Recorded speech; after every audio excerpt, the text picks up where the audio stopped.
الحمد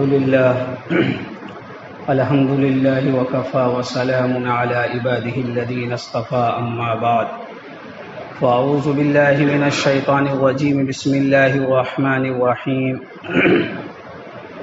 يا أيها الذين آمنوا أطيعوا الله وأطيعوا الرسول وأولي الأمر منكم صدق الله العظيم وقال النبي صلى الله عليه وسلم بعثت لأتمم مكارم الأخلاق أو كما قال عليه الصلاة والسلام۔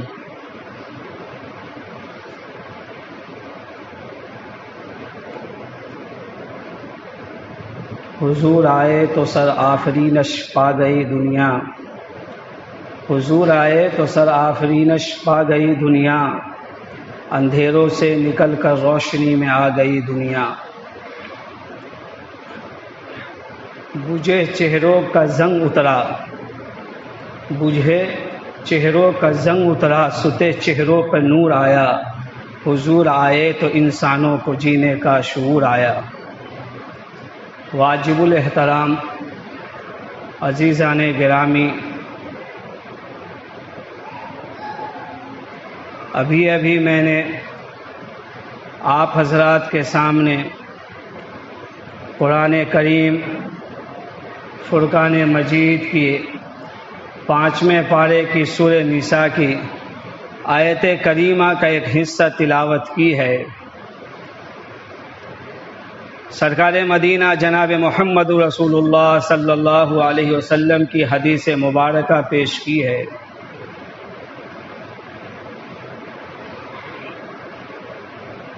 مسلمانوں کے لیے، ایمان والوں کے لیے، انسانوں کے لیے دو چیزیں بہت اہم ہیں۔ اسلامی عقائد کی بنیاد دو چیزوں پر ہے جو بہت زیادہ اہم ہے۔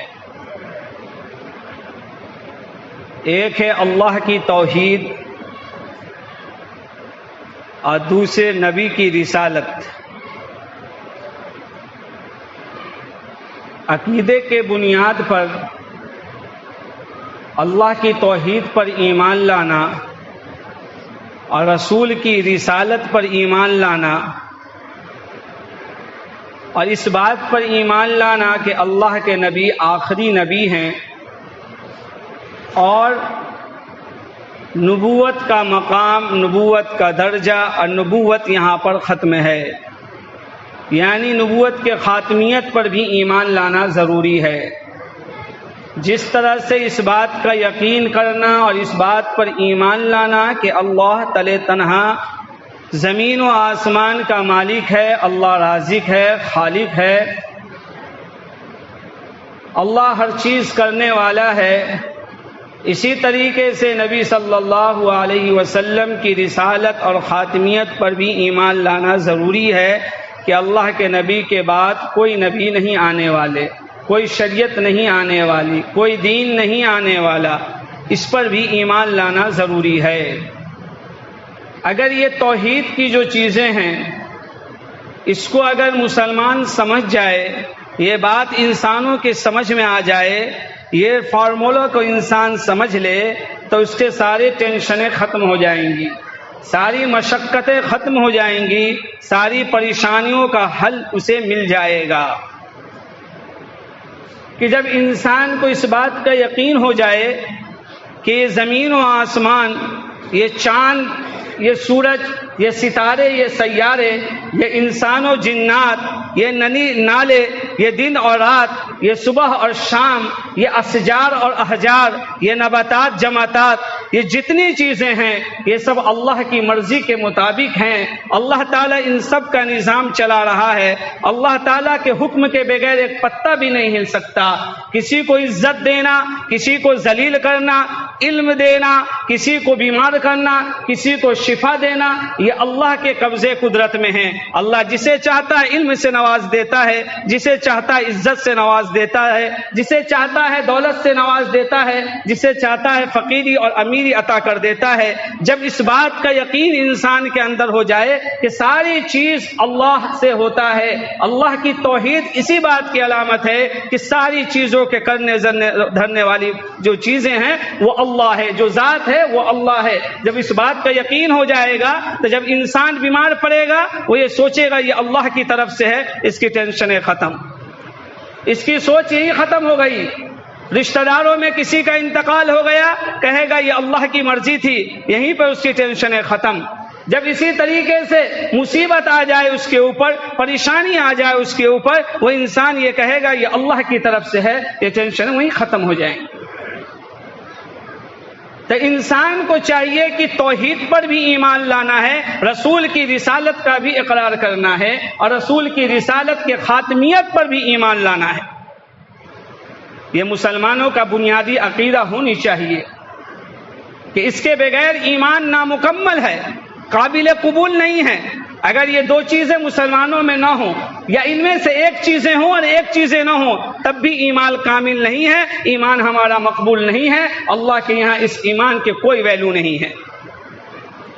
اس کو اہم بنانے کے لیے اپنے آپ کو توحید پر جمنا ہوگا, رسول کی رسالت پر چلنا ہوگا. جب اس بات کا یقین ہو چکا کہ اللہ کی وحدانیت کا, رسول کی رسالت کا, تو آگے چل کر اس بات کا بھی یقین کرنا ہوگا, اس بات کو بھی ہمیں ماننی ہوگی کہ جس طریقے سے نبی کے خاتمیت پر یقین ضروری ہے, اسی طریقے سے اللہ کے رسول صلی اللہ علیہ وسلم بھی واجب الاطاعت اور واجب الاتباع بھی ہیں, ان کی ماننی بھی ہے, ان کی پیروی بھی کرنی ہے. یہ بھی واجب اور ضروری ہے مسلمانوں کے لیے. اسی کو تو قرآن کریم میں اللہ تبارک و تعالیٰ فرماتے ہیں اطیعوا اللہ و اطیعوا الرسول و اولی الامر منکم, کہ تم اللہ کی اطاعت کرو, اللہ کے رسول کی اطاعت کرو, اور اپنے میں سے جو اہل علم ہیں, علم والے ہیں, ان کی بھی اطاعت اور پیروی کرو. اب بات یہ دیکھیں اختلاف ہوتا کہاں ہے, اختلاف کس چیزوں میں ہے, کس باتوں میں؟ جو چیز نص سے ثابت نہیں ہے اس میں اختلاف ہوتا ہے. نص کیا ہے؟ حدیث و قرآن ہے. جس چیز میں کھلے طور پر پوری وضاحت کے ساتھ قرآن نے جس بات کو بتا دیا, حدیث نے جس بات کی کھلے طور پر وضاحت کر دی, اس میں کوئی اختلاف نہیں ہوتا ہے. جب ان دونوں میں بات نہیں ملتی ہے تو وہ پھر اجماع سے ثابت کیا جاتا ہے. علماء بیٹھتے ہیں, وہاں سے مسئلے کا اخذ نکالتے ہیں, تو یہ دو چیزیں آئیں, اور دو کے بعد تیسری چیزیں اجماع ہوئی. جو چیزیں حدیث سے ثابت نہیں, قرآن سے ثابت نہیں, وہاں پر اختلاف ہو جاتا ہے. جہاں قرآن نے واضح کر دیا, جہاں حدیث نے واضح کر دیا, وہاں انسان چپ اور خاموش ہو جاتا ہے. اب ہمیں کوئی چوں چرا کرنے کی ضرورت نہیں, اپنے دماغ لگانے کی, اپنے عقل کو استعمال کرنے کی اب یہاں کوئی ضرورت ہی نہیں رہی. یہاں ساری چیزیں ختم ہو گئی. اللہ کے رسول صلی اللہ علیہ وسلم کی اتباع اسی لیے ہمیں ہر کام میں ضروری ہے. فرمایا قرآن میں اللہ تبارک و تعالیٰ نے کہ بس جب بھی اپنے معاملات ہو جائیں تمہارے سامنے تو کہاں لے کر ہمیں جانا ہے؟ اللہ کے پاس. کہاں لے کر جانا ہے؟ رسول کے پاس. لا تدرکہ الابصار وہو یدرک الابصار, کہ اس دنیا میں ہمارے پاس تو آنکھیں نہیں ہیں جس سے ہم اللہ کو دیکھ سکتے ہیں, تو اپنا معاملہ اللہ کے پاس کیسے لے کر جائیں گے؟ اللہ کے رسول صلی اللہ علیہ وسلم بھی اب دنیا میں نہیں رہے. جب اللہ کے رسول صلی اللہ علیہ وسلم کے سامنے کوئی معاملہ آیا کرتا تھا, اللہ کے رسول حیات سے تھے, تو صحابہ کرام اللہ کے رسول کے پاس جا کر اپنا معاملات پیش کیا کرتے تھے. اللہ کی وحی اترتی تھی, قرآن اترتا تھا, اللہ کے رسول صلی اللہ علیہ وسلم قرآن کے مطابق فیصلہ کر دیا کرتے تھے. لیکن اب تو اللہ کے رسول رہے نہیں, تو اب ہم کیسے جائیں اللہ کے پاس, اللہ کے رسول کے پاس؟ فرمایا کہ اللہ کے پاس جانے کا مطلب یہ ہے کہ تم قرآن میں اس مسئلے کو تلاش کرو, وہاں مسئلہ تمہارا مل جائے گا. اگر وہاں نہ ملے تو تم حدیث میں تلاش کرو, وہ اللہ کے رسول کے پاس جانا ہوا, وہاں تمہارا معاملہ حل ہو جائے گا.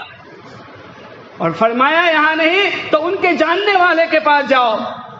فَإِن تَنَازَعْتُمْ فِي شَيْءٍ, فرمایا کہ اگر مسلمانوں کو کسی معاملے میں اختلاف ہو جائے, کسی معاملے میں بھی اختلاف ہو جائے, چاہے دنیا کا معاملہ ہو یا دین کا معاملہ ہو, اسی طریقے سے جینے کا معاملہ ہو, طلاق کا معاملہ ہو، مہر کا معاملہ ہو، شادی بیاہ کا معاملہ ہو، اولاد کو لے کر معاملہ ہو، بیوی سے معاملات ہو، دین دنیا کوئی بھی معاملات ہو، ہمیں کہاں چاہیے کہ قرآن میں تلاش کریں، حدیث میں تلاش کریں، اللہ کے رسول صلی اللہ علیہ وسلم کی سیرت میں اس چیز کو تلاش کریں، اس کے جاننے والے کے پاس جائیں، اپنے معاملے کو وہاں لے کر پہنچے اور وہاں جا کے معاملے کو حل کرایا جائے۔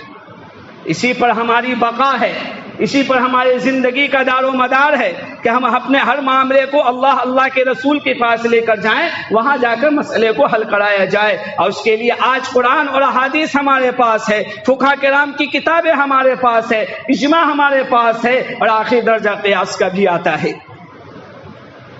تو اس کے لیے ہمیں یہ چیزیں دیکھنے کی ضرورت ہے کہ ہم جتنے مسلمان ہیں، ہمارے توحید کتنے مضبوط ہیں، ہماری رسالت کتنی مضبوط ہے۔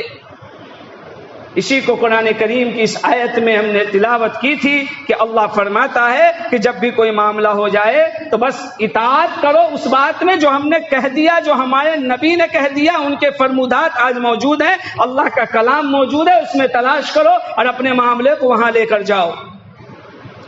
یہ دین کی بقا، دین کے بارے میں معاملات، ہمیں چاہیے کہ اپنے معاملے کو خود حل کریں۔ آج دین کے بارے میں معلومات نہیں، دین کے بارے میں جانکاری نہیں۔ لاہور کے رہنے والے حضرت مولانا احمد علی لاہوری رحمت اللہ علیہ بہت بڑے اللہ کے ولی گزرے ہیں، بہت بڑے۔ ایک زمانے میں جب وہ یہاں زندہ تھے، حیات سے تھے، وہ فرماتے ہیں کہ اگر میں ریلوے اسٹیشن پہ چلا جاؤں، اور سگنل دیا جا چکا ہو ٹرین کا، ٹرین کھلنے والی ہو، ایک پاؤں میرا پلیٹ فارم پر ہو اور ایک پاؤں میرا ٹرین کے اوپر ہو، اس وقت کوئی آدمی میرے پاس پہنچے اور کہے پورے دین کا خلاصہ میرے سامنے پیش کیجئے، پورے دین کا خلاصہ میرے پاس پیش کیجئے، وہ کہتے ہیں کہ میں اس وقت ٹرین چلنے سے پہلے اور اپنے دوسرے پاؤں کو ٹرین میں رکھنے سے پہلے اس شخص کو پورے دین کا خلاصہ بیان کر سکتا ہوں، پورے دین کا خلاصہ بیان کر سکتا ہوں۔ فرمایا اللہ کو راضی کر لو عبادت کے ذریعے، رسول کو راضی کر لو اطاعت کے ذریعے، مخلوق کو راضی کر لو خدمت کے ذریعے، یہی پورے دین کا خلاصہ ہے، یہی پورے دین کا خلاصہ ہے۔ اللہ کو راضی کرنا ہے، عبادت کرنی پڑے گی، اللہ کے رسول کو راضی کرنا ہے، ان کی فرما برداری کرنی پڑے گی، اور مخلوق کو اگر راضی کرنا ہے تو ان کی خدمت کرنی پڑے گی۔ یہ ہمارے اکابر ہوا کرتے تھے، یہ ہمارے اسلاف ہوا کرتے تھے، دین کے نچوڑ کو ایک جگہ جمع کر دیا کرتے تھے، اور اس طریقے سے تشتری میں رکھ کر، جس طریقے سے کھانا بنا کر پیش کر دیا جاتا ہے، اس طریقے سے دین کو لوگوں کے سامنے انہوں نے پیش کر دیا۔ صرف ہمیں اطاعت کرنی ہے، صرف ہمیں فرما برداری کرنی ہے، صرف ان کے باتوں پر چلنا ہے، ان کی باتوں کو ماننا ہے۔ دین مکمل ہو گیا، اللہ کے رسول صلی اللہ علیہ وسلم نے دین پھیلا دیا، تو اللہ کے رسول صلی اللہ علیہ وسلم نے ایک آیت پڑھ کر لوگوں کے سامنے سنائی، الیوم اکملت لکم دینکم واتممت علیکم نعمتی ورضیت لکم الاسلام دینا، کہ آج کے دن تمہارے دین کو مکمل کر دیا گیا ہے اور تمہارے اوپر پوری نعمتیں اللہ نے مکمل کر دی ہے، اور دین کے طور پر دین اسلام کو تمہارے لیے پسند کر لیا گیا ہے۔ اللہ کے رسول صلی اللہ علیہ وسلم نے یہ اعلان نہیں فرمایا، بلکہ اللہ کے رسول صلی اللہ علیہ وسلم نے اعلان کے ساتھ ساتھ، لوگوں کو بتانے کے ساتھ ساتھ یہ عمل کر کے بھی دکھلایا، پریکٹیکل کر کر دکھلایا۔ اللہ کے رسول صلی اللہ علیہ وسلم نے جو اس دنیا پر زندگی گزارے تو ساری چیزیں صرف اعلان ہی سے نہیں ہوا، کہنے سے نہیں ہوا، بلکہ ہر چیز کر کر دکھلائے، پریکٹیکل کے انداز میں، عمل کے انداز میں، باپ بن کر دکھلا گئے، شوہر بن کر دکھلا گئے، آقا بن کر دکھلا گئے، مالک بن کر دکھلا گئے، تاجر بن کر دکھلا گئے، اور اچھا بھائی بن کر دکھلا گئے۔ بہن بھی اللہ کے رسول کی رضائی تھی، اس کے بھائی بن کر دکھلا گئے۔ دشمن کے ساتھ کیا کردار ہونی چاہیے، دوست کے ساتھ کیسے معاملات ہونی چاہیے، اور اپنے سے بڑوں کے ساتھ کیسے معاملات ہونے چاہیے، دشمنوں کے ساتھ کیسے معاملات ہونا چاہیے۔ آپ کے رسول کا دین اور رات، آپ کے رسول کی جلوتیں اور خلوتیں، آپ کے رسول رسول کا اٹھنا اور بیٹھنا، آپ کے رسول کی صبح اور شام، آپ کے رسول کی راتیں اور دنیں، اللہ کے رسول کا چلنا اور پھرنا، کھانا پینا، کردار و گفتار، ساری چیزیں لکھی ہوئی ہیں کہ کیسے معاملات تھے. سارے چیزیں پریکٹیکل انداز میں اللہ کے رسول کر کے دکھلا گئے کہ امت کو اسی طریقے سے چلنا ہے، اسی طریقے سے کھانا پینا ہے، اسی طرح کردار اور گفتار اور کریکٹر ہونی چاہیے، اسی طریقے سے دشمنوں سے پیش آنا ہے، اسی طریقے سے رشتہ داروں سے پیش آنا ہے، اسی طریقے سے اور ملنے جلنے والوں سے پیش آنا ہے، مسافروں سے پیش آنا ہے، مسجد میں کیسے رہنا ہے، گھروں میں کیسے رہنا ہے. ہمارا لباس شریعت کے مطابق ہونی چاہیے. اللہ کے رسول صلی اللہ علیہ وسلم کو ماننے کا مطلب یہ ہے، واجب الاتباع اس وجہ سے ہے کہ یہ نہیں کہ ہم اللہ کے رسول کی باتیں تو مسجد میں سن لیتے ہیں، اللہ کے رسول کی باتیں تو مان لیتے ہیں، لیکن مسجد میں آئے ہیں، نماز کیسے پڑھنی ہے؟ اللہ کے نبی کے طریقے پر. کیسے پڑھنی ہے؟ اللہ کے نبی کے طریقے پر. یہ بات تو ہم نے مان لی، لیکن جیسے ہم باہر نکلتے ہیں کاروبار کیسے کرنی ہے؟ اپنی مرضی کے مطابق. یہ نہیں، یہ نبی کی اتباع نہیں ہے، بلکہ اللہ کے نبی کا ماننا یہ ہے کہ اللہ کے نبی صلی اللہ علیہ وسلم کی اطاعت اس طور پر ہوگی کہ کاروبار بھی اللہ کے نبی کے طریقے پر کرنا ہے.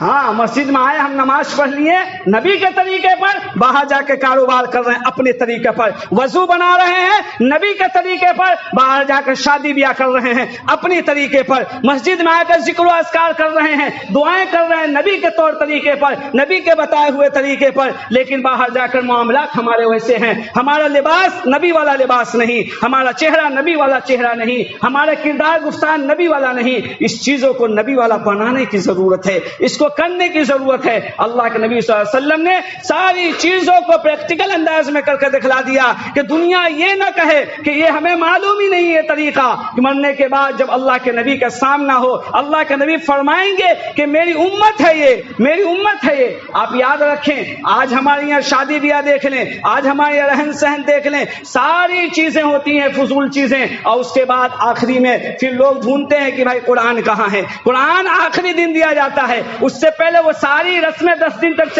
چلی گئی جو ہندوانہ رسمیں تھی، جو یہودیوں کی رسمیں تھی، جو جسے فلم دیکھتے ہیں جس ٹی وی میں، اس ٹی وی کو پہلے پہنچا دیا گیا. گانے بج گئے 10 دن، موسیقی بج گئے 10 دن، اب آخری دن قرآن یاد آ رہا ہے، اب آخری دن نماز یاد آ رہی ہے، اب آخری دن حدیث یاد آ رہی ہے کہ اب کس طریقے سے جبہ کبہ پہن کے لڑکی والے لڑکے والے سفید کپڑے میں اپنے آپ کو نیک اور پارسا بن کر محفل میں آ کر بیٹھ جاتے ہیں جیسے گناہ کا کوئی دھبا ہی نہیں ہے اس کے اوپر. یہ تو پاک اور صاف ہے. 10 دن ان نے برائیوں میں گزار دیا، اللہ کے رسول کی نافرمانی میں گزار دیا، صرف مخلوق کو خوش کرنے کے لیے. آج کل دیکھ لو اپنے یہاں شادی بیاہ ہوتی ہے، گانے چلتے ہیں، رسمیں چلتی ہیں، اس کے بعد دیگیں چلتی ہیں اور ایسی چیزیں چلتی ہیں، قرض کے بوجھ میں دبتے چلے جاتے ہیں، اور اپنے نام و نمود کے لیے، شہرت کے لیے، عزت کے لیے، دکھاوا کے لیے، یہ دنیا داری کے لیے کیا سے کیا نہیں کر رہے ہیں ہم لوگ. ہمیں اس بات کی کوشش کرنی ہے کہ ہمارا ہر کام وہ ہے جس میں ہمارا مالک راضی ہو، ہمارا خالق راضی ہو،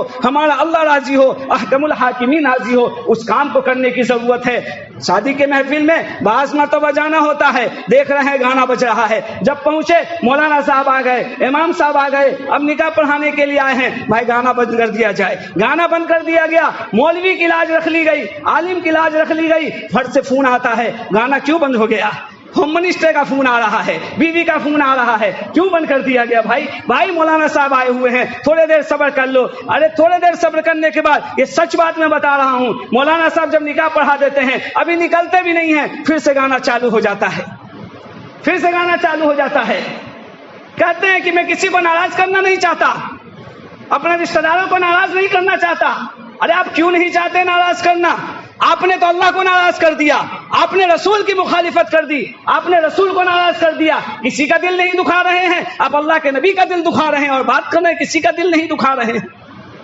اس گھر کے والے کو راضی کرنے کے لیے اللہ کو ناراض کر رہے ہیں. یاد رکھیے یہ چیزیں، اگر اللہ ناراض ہو گیا، اگر نبی ناراض ہو گیا تو ہمارے مسلمان ہونے کا کیا فائدہ، ہمارے نماز پڑھنے کا کیا فائدہ، ہمارا زکات دینے کا کیا فائدہ، ہمارے معاملات کا کیا فائدہ، رات دن رونے کا، اٹھنے کا، جھکنے کا کیا فائدہ، غریبوں کی مدد کرنے کا کیا فائدہ، جب اللہ کا رسول ہی ناراض ہے. اس لیے ایسی چیزوں سے پرہیز کرنے کی ضرورت ہے، اللہ کے رسول کو راضی کرنے کی ضرورت ہے. بعض آدمی کو دیکھا یہ جاتا ہے کہ حقوق العباد میں تو پرفیکٹ ہے، حقوق اللہ میں صحیح نہیں ہے. کوئی آدمی حقوق اللہ میں صحیح ہے لیکن حقوق العباد میں صحیح نہیں ہے. ایک آدمی نماز بھی پڑھتا ہے، قرآن بھی پڑھتا ہے، ذکر بھی کرتا ہے، تہجد بھی پڑھتا ہے، حج بھی کرتا ہے، عمرہ بھی کرتا ہے، غریبوں کی مدد بھی کرتا ہے، ہر کام کرتا ہے ایک آدمی بہت اچھا، لیکن جب معاملات اس کے آ جائے تو بھائی بہن سے رشتہ داری اچھی نہیں، ماں باپ کا کہنا نہیں مانتا، بیوی کے ساتھ ظلم کر رہا ہے، معاملات اس کے اچھے نہیں ہیں کسی کے ساتھ بھی، یہ حقوق العباد میں صحیح نہیں ہے اور یہ حقوق اللہ میں صحیح ہے. کہا یہ غلط ہے. اسی طریقے سے بعض آدمی کو دیکھ لیں، نماز کے وقت آیا نماز نہیں پڑھتے، قرآن نہیں پڑھتے، مال ہے زکات نہیں دیتے، مال ہے حج کو نہیں جاتے، عمرہ نہیں کرتے، لیکن غریب کے گھر کا راشن پہنچا رہے ہیں، اس کے دوا داری کا علاج کر رہے ہیں، اس کو کھانا دے رہے ہیں، اس کے بچوں کی پڑھائی کا فیس اٹھا رہے ہیں. فرمایا یہ بھی غلط ہے. اسلام یہ فرماتا ہے اعتدال میں رہو، درمیانی طور پر رہو، یہ نہیں کہ آگے بڑھ جاؤ، یہ نہیں کہ پیچھے آ جاؤ. اللہ کے رسول صلی اللہ علیہ وسلم کا ظہور ہوتا ہے، اللہ کے نبی صلی اللہ علیہ وسلم دیکھتے ہیں اس پر فتن دور میں مکہ مکرمہ میں دو طرح کے لوگ رہتے تھے. ایک وہ لوگ تھے جو کہتے تھے یہ دنیا ہی سب کچھ ہے، مال کمانا، تجارت کرنا، ہنسی خوشی میں شریک ہونا، ایک دوسرے سے ملنا جلنا، مرنے کے بعد کوئی معاملہ نہیں، اسی کو سمجھتے تھے. یہ افراط کے شکار تھے، ایک تفریط کے شکار تھے. یعنی وہ کہتے تھے یہ لینا دینا کچھ نہیں، تجارت کچھ نہیں، بیوی بچے کچھ نہیں، یہ دنیا کچھ نہیں ہے، مرنے کے بعد جو ہوگا وہی ہوگا. وہ لوگ رہبانیت اختیار کر چکے تھے، وہ لوگ راہب لوگ ہوا کرتے تھے. تو ایک جو کنسپٹ تھا پہلے والا وہ کس کا تھا؟ وہ اس کا تھا مشرکین کا. اور پہلے والا کس کا تھا؟ عیسائیوں کا تھا، رہبانیت کا. اللہ کے رسول نے فرمایا کہ نہیں اعتدال میں چلنا ہوگا، اللہ کا نظام چلے گا. اللہ کا نظام اس طریقے سے چلے گا کہ نماز پڑھیں گے سنت کے مطابق اور کاروبار بھی کریں گے سنت کے مطابق. ہمیں جا کر نماز بھی پڑھنی ہے اور جا کر باہر تجارت بھی کرنی ہے بیوی بچوں کے لیے. رہبانیت نہیں ہے، لا رہبانیت فی الاسلام. یہ نہیں کہ جا کر کونے میں بیٹھ گئے، بیوی بچوں کے لیے نہیں کما رہے ہیں اور رشتہ داروں کے لیے نہیں کما رہے ہیں، اپنے بدن اور صحت کا خیال نہیں رکھ رہے ہیں. فرمایا یہ نہیں بلکہ اعتدال میں چلنے کی ضرورت ہے. اعتدال میں اعتدال کس طریقے سے؟ ایک مثال سے میں واقعہ ختم کرتا ہوں، اپنی بات کو وقت ہو رہی ہے اس لیے. کیا ہے کہ حضرت سلمان فارسی رضی اللہ تعالیٰ عنہ کا ایک واقعہ سن لیں کہ حضرت سلمان فارسی رضی اللہ تعالیٰ عنہ یہ مجوسی تھے، فارس کے رہنے والے تھے، آتش پرست تھے، آگ کی پوجا کیا کرتے تھے. وہ انہوں نے اپنے دین کو کنورٹ کیا، بدلا اور بدل کر عیسائی دھرم قبول کر لیے. عیسائی میں آ گئے، ان کے پادریوں کے پاس بیٹھتے اٹھتے تھے. عیسائی نے کہا اب ایک نبی کا ظہور ہونے والا ہے، ایک نبی آنے والا ہے، اس کا نام محمد ہے، وہ مکہ میں ہوگا، یاد رکھنا اس کا دین برحق ہوگا، اگر تم اس سے ملو تو ایمان قبول کر لینا. یہ حق کی تلاش میں تھے ہی. جب اسلام لاتے ہیں 200 سال ان کی عمر ہوتی ہے، 200 سال، 250 سال کی عمر میں ان کا انتقال ہوتا ہے، 200 سال کی عمر میں ایمان لے آتے ہیں اللہ کے نبی صلی اللہ علیہ وسلم کے ساتھ. آپ کو معلوم ہے کہ صحابہ کرام مکہ سے ہجرت کر کے مدینہ آ گئے. جب مدینہ آئے تو اللہ کے رسول صلی اللہ علیہ وسلم نے کہا یہ جو ہجرت کر کے لوگ آئے ہیں مہاجر، یہ جو ہمارے ساتھ آئے ہیں کچھ صحابہ، ان کے پاس کھانے کا نہیں ہے، ان کے پاس پہننے کا نہیں ہے، ان کے پاس رہنے کا نہیں ہے، نہ مکان ہے، نہ دکان ہے، نہ زمین ہے، نہ جائیداد ہے، سب چھوڑ کے انہوں نے اللہ کے لیے ہجرت کر گئے، مدینہ آ گئے. مدینہ اور مکہ میں کافی فاصلہ ہے، کئی ہزاروں کلومیٹر کا لگ بھگ. یہاں آ گئے، فرمایا کہ اب جب تم یہاں آ گئے تو اللہ کے نبی نے یہاں کے لوگوں کو اٹھایا اور فرمایا یہ تمہارے بھائی، یہ تمہارے بھائی، یہ تمہارے بھائی، ایک دوسرے کو ملا لیا. اپنے بھائی سے بڑھ چڑھ کر محبت کرنے لگے. اپنی زمین میں سے آدھی زمین، اپنے مکان میں سے آدھا مکان، اپنی تجارت میں سے آدھا تجارت دینے لگے. اور آج کا معاملہ دیکھ لیجیے، آج کا معاملہ دیکھ لیجیے. بچپن میں بھائی بھائی ایک باپ کے نطفے سے پیدا ہوا، ایک ماں کے کوکھ سے جنم لیا ہوا، ایک تھالی میں کھاتا پیتا، ایک کے درد دکھ کو اپنے درد دکھ سمجھتا ہوا. جب بڑا ہوتا ہے، جوان ہوتا ہے، کریل جوان بنتا ہے، اور اس کے بعد جب طاقت و قوت آتی ہے، اسی بھائی کے موت کا پیاسا بنا ہوا ہے آج کا مسلمان. اسی کے لیے لڑنا اور جھگڑنا رہنا، اسی کے لیے مارنے کی کوشش کرنا، یہ کیسی محبت ہے؟ صحابہ کی تاریخ اٹھائیں، جو ہے ہی نہیں ایک نطفہ کے، جو ہے ہی نہیں ایک ماں کے کوکھ سے، لیکن محبت اتنی تھی کہ بھائی بنا لیا اور ایک دوسرے پر ساری چیزیں نچھاور کرنے لگی. حضرت سلمان فارسی رضی اللہ تعالیٰ عنہ، تفصیل میں نہیں جانا چاہتا، وقت بالکل کم ہے. حضرت سلمان فارسی رضی اللہ تعالیٰ عنہ حضرت ابو دردہ کے بھائی بنے، مواخات قائم ہو گئی، بھائی چارگی قائم ہو گئی. اب حضرت ابو دردہ حضرت سلمان فارسی کو لیتے ہیں اور اپنے گھر میں جاتے ہیں. جیسے ہی حضرت سلمان فارسی ان کے گھر میں داخل ہوتے ہیں تو دیکھتے ہیں کہ گھر کا نظام صحیح نہیں ہے، گھر کے بستر صحیح نہیں ہے، گھر کا کوئی چیز اچھا نہیں ہے۔ آپ یاد رکھیں، جب مہمان کسی کے گھر میں جاتا ہے پہلے سے بستر اچھا کیا جاتا ہے، پردوں کا نظم کیا جاتا ہے، لپائی پتائی کی جاتی ہے، گھر کو سجایا جاتا ہے کہ مہمان آ رہے ہیں، لیکن وہاں کوئی ایسی چیز نہیں تھی۔ یہ ساری چیزیں جب آدمی داخل ہوتا ہے مہمان تو پتہ چل جاتا ہے کہ اس گھر کی عورت کس لیول کی ہے، اس کے اندر سلیقہ کس طریقے کا ہے، نظام کس طرح چلا رہی ہے۔ کھانا سامنے آتا ہے، آدمی کو پتہ لگ جاتا ہے دیکھ کے کہ عورت کا کردار اور کریکٹر کیسا ہے، کس طریقے سے کھانا بناتی ہے، کس طریقے سے مہمان سے پیش آتی ہے، اس کے اندر کمال کیا ہے۔ سارے کمالات کھانے میں نظر آ جاتے ہیں۔ اسی طریقے سے گھر کا یہ لیول سمجھ میں آ جاتا ہے۔ جب وہ داخل ہوتے ہیں تو دیکھتے ہیں کہ کچھ صحیح نہیں ہے، کچھ صحیح نہیں ہے، بلا کے تھوڑی دیر بیٹھتے ہیں اور اس کے بعد وہاں حضرت ابو دردہ کی بیوی کو بلاتے ہیں اور کہتے ہیں ام دردہ یعنی حضرت دردہ کی بیوی کو بلا کے کہتے ہیں کہ یہ کیا تم نے اپنا حلیہ بنا رکھا ہے، یہ تم نے کیا اپنا حلیہ بنا رکھا ہے، یہ گھر کا نظام صحیح نہیں ہے۔ کہا کہ جس آدمی کو اپنے بیوی میں دلچسپی نہیں، اپنے گھر سے دلچسپی نہیں، اس کی بیوی کس کے لیے سنورے، اس کی بیوی کیوں گھر کو اچھا کرے۔ کہا ایسی بات ہے؟ کہا ہاں ایسی بات ہے۔ بس کھانے کا وقت ہوتا ہے، کھانا لگتا ہے، حضرت سلمان فارسی کے پاس حضرت دردہ رضی اللہ ابو دردہ رضی اللہ تعالیٰ عنہ کھانا لے کر آتے ہیں، کھانے کے لیے کہتے ہیں۔ یہ دن بھر روزہ رکھتے تھے، رات بھر عبادت کرتے تھے، بہت افراط و تفریط کا ایسے شکار تھے، بس اللہ اللہ ہی کرتے تھے، لیکن معاملات اچھا نہیں تھا، بیوی کے ساتھ رویہ اچھا نہیں تھا، گھر کے ساتھ معاملات اچھے نہیں تھے۔ حضرت سلمان فارسی کے سامنے کھانا رکھ کے کہتے ہیں کھا لو۔ وہ کہتے ہیں میں روزہ سے ہوں، میں نہیں کھا سکتا ابھی، حالانکہ نفلی روزہ ہوتا ہے۔ کہ اگر آپ نہیں کھائیں گے تو میں بھی نہیں کھاؤں گا۔ کہا یار مہمان ناراض ہو جائے گا، اس لیے کھا لینی چاہیے۔ مہمان کا تو پہلے رسپیکٹ بہت زیادہ ہوتا تھا، اپنا مہمان 2 دن رہ گیا تو بس بھوت سوار کہ کب نکلے کب نکلے کب نکلے، بوجھ بنا ہوا ہے۔ پہلے کا ایسے نہیں ہوتے تھے، پہلے تو مہمان آئے تو برکت لے کو تو نعت بھی بنی تھی 2 دن سے، میرے گھر میں کوئی مہمان نہیں ہے، اللہ میں رزق کی برکت نہ چلی جائے۔ تو وہ بس دیکھا مہمان ناراض ہو جائیں گے، روزہ انہوں نے توڑ دیا نفلی، کھانا کھانے لگے۔ اس کے بعد رات ہوئی، بستر بچھایا، کمرہ الگ کیا، کہا حضرت سلمان سے آپ یہاں سو جائیں۔ کہتے ہیں کہ میں نہیں سوؤں گا تو آپ بھی میرے ساتھ سوئیں۔ کہتے ہیں کہ نہیں نہیں، میں تو رات بھر عبادت کرتا ہوں، کہ اگر آپ عبادت کریں گے تو میں بھی نہیں سوؤں گا۔ سو بھائی مہمان بھی کہیں رات بھر جاگا رہا تو وہ ساتھ میں سو جاتے ہیں، پھر اٹھتے ہیں جلدی اور نماز کے لیے تیاری کرتے، کہا نہیں نا ابھی اور سو جاؤ، پھر وہ سوتے ہیں۔ دوسرے پہر اٹھتے ہیں رات 1 بجے، کہا پھر سو جاؤ۔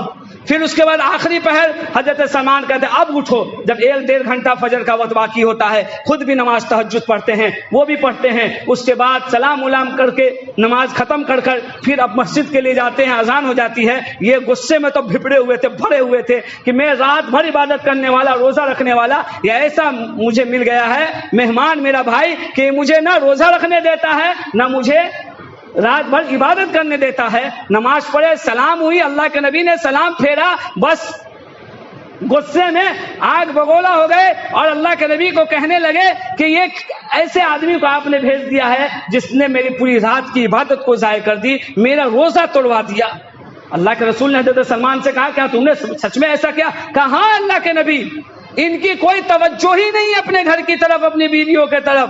اللہ کے نبی صلی اللہ علیہ وسلم نے فرمایا کیا یہ سچ کہتے ہیں؟ کہا ہاں۔ کہا اللہ کے نبی نے کہ تیرے بدن پر، تیرے بدن کا بھی حق ہے تجھ پر، اور تیری بیوی کا بھی حق ہے تجھ پر، آنے والے مہمان کا بھی تجھ پر حق ہے، تیری آنکھ کا بھی تجھ پر حق ہے۔ یہ جو حضرت سلمان نے کہا ہے، جو کیا ہے تیرے ساتھ بالکل ٹھیک کیا ہے، بالکل ٹھیک کیا ہے۔ اس لیے اپنے بیوی کا بھی خیال رکھنا ہے، اس کا بھی حق دو، اپنے بدن کو بھی حق دو، کبھی نفلی روزہ بھی رکھو، کبھی جسم کو کھانا بھی دو، کبھی رات میں سو بھی اور رات میں اٹھ کر عبادت بھی کرو، کبھی اسی طریقے سے نفلی صدقہ بھی دو اور کبھی نہ بھی دو۔ فرمایا کہ تم پر تمہارے بدن کا حق ہے، اس کو ادا کرو، تمہارے ماں باپ کا تم پر حق ہے، اس کو ادا کرو، رشتہ داروں کا حق ہے، اس سے ادا کرو، بھائیوں کا حق ہے، اس کو ادا کرو۔ یار یہ رشتہ داروں کو گنایا چلے، اور کہا کہ سب کا حق ہے، اس کو ادا کرنی چاہیے۔ افراط و تفریط سے بچنے کو اسلام نے کہا ہے کہ اسلام ایک اعتدال والا مذہب ہے، متوازن ہونا چاہیے، ایک بیلنس ہونا چاہیے، اس کے اندر یہ نہیں کہ ادھر گر جائیں ادھر گر جائیں۔ اس لیے کہا کہ توحید کو ماننا، رسالت کے خاتمیت پر یقین رکھنا مسلمانوں کے لیے ضروری